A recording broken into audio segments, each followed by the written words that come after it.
This is Alfred, and this is an impromptu moment. And the word for today is cling. And the definition for cling is to hold on tightly to. I want to also share some synonyms that go along with that word, cling.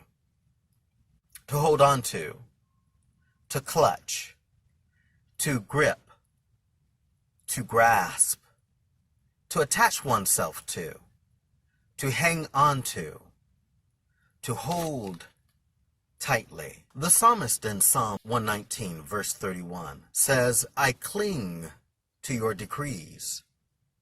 Lord, do not put me to shame.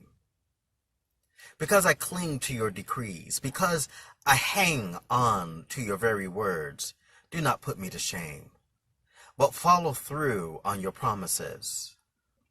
Joshua chapter 23, verse 8 says, You shall follow the Lord your God and fear him, and shall keep his commandments. Listen to his voice, serve him, and cling to him. In Ruth chapter 1, verse 11 through 14, Naomi's heading back to her own country. She's lost her husband. She's lost her 2 children, her sons. Her daughter-in-laws decide to accompany her. But after some distance, Naomi turns to her daughters and she tells them to go back to their own country. She has nothing to offer them. She's a widow. She's destitute. So one of the daughter-in-laws follows her command, and she heads back to her country. But the other daughter demonstrates what a bond looks like, and how once a bond is formed, it is hard to break. It's in Ruth chapter 1, verse 14. At this they wept aloud again. Then Orpah kissed her mother-in-law goodbye, but Ruth clung to her. Ruth had nothing else to go back to. There was nothing waiting for her in her own country. Ruth has determined in her mind that her future and everything else lied in a very destitute, a very broken Naomi. And Ruth makes a decree to Naomi. And so I want to read that. That is chapter 1, Ruth chapter 1, verse 16. Listen to what she says. Don't urge me to leave you or turn back from you. Where you go, I will go. Where you stay, I will stay. Your people will be my people. Your God will be my God. Ruth clings to Naomi. She doesn't care what the situation looks like. She feels an obligation to take care of, to watch over, to hang on to Naomi. In Romans chapter 8, verse 38 through 39, the Apostle Paul gives an example of what God's love for us is like.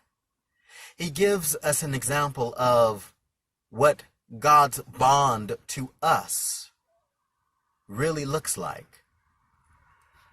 He says,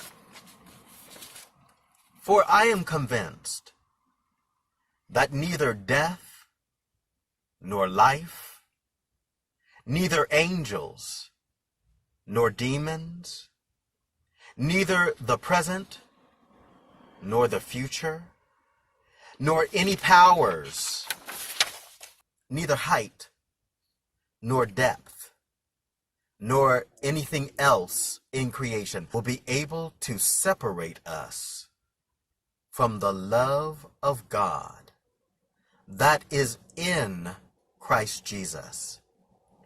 Nothing will be able to separate us from the love of God that is in Christ Jesus. It is a bond that cannot be broken. The love of God, the love that God has for us, cannot be altered. God loved us so much that he fulfills John chapter 3, verse 16.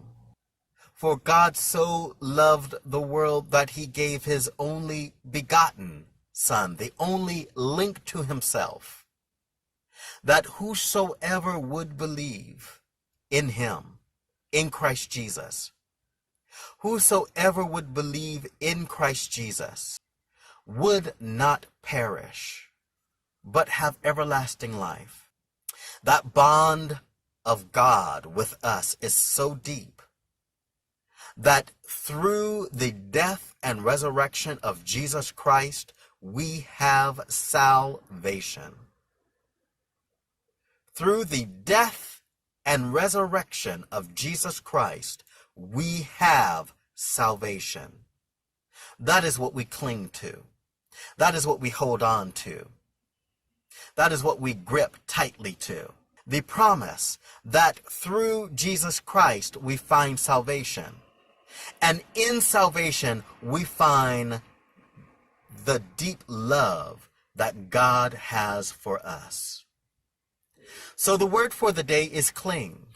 Psalms 119:31 says, I will cling to your decrees. Joshua chapter 23, verse 8.